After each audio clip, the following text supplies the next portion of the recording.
जगत्स्रष्टा त्वमेवासि प्राणदाता जगन्नाथ धरां समुद्रं च विश्वं त्वं पोषयसि कमलापते देवदेवं महाविष्णुं सर्वलोकैकनायकं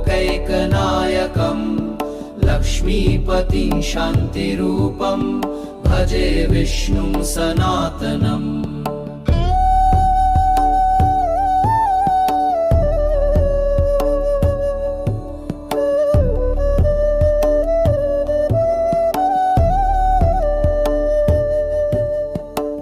चक्रहस्तं शङ्खनादं गरुडारूढमच्युतं